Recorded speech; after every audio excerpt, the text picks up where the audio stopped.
मांस खाने वालों, अंडा खाने वालों, तुम लोग समझते हो बलवान है।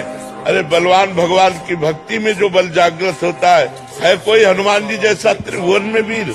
जो भगवान से जुड़ा वही बलवान बना। ये गंदा भोजन, गंदे आचरण करने वाले दुर्गति को प्राप्त होगे, नरक को प्राप्त होगे। सुधरो, हम भारतवासी हैं, हम सनातन धर्मी हैं। ये राक्षसों का भोजन जो कर रहे हो, राक्षसी आचरण कर रहे हो, तुम्हें नरक जाना पड़ेगा। सुधरो, कम से कम ऋषि मुनियों संतों की बात को समझो। मांस खाने वालों, अंडा खाने वालों, तुम लोग समझते हो बलवान है।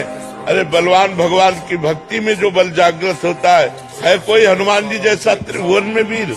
जो भगवान से जुड़ा वही बलवान बना। ये गंदा भोजन, गंदे आचरण करने वाले दुर्गति को प्राप्त होगे, नरक को प्राप्त होगे। सुधरो, हम भारतवासी हैं, हम सनातन धर्मी हैं। ये राक्षसों का भोजन जो कर रहे हो, राक्षसी आचरण कर रहे हो, तुम्हें नरक जाना पड़ेगा। सुधरो, कम से कम ऋषि मुनियों संतों की बात को समझो। मांस खाने वालों, अंडा खाने वालों, तुम लोग समझते हो बलवान है। अरे बलवान भगवान की भक्ति में जो बल जागृत होता है कोई हनुमान जी जैसा त्रिभुवन में वीर।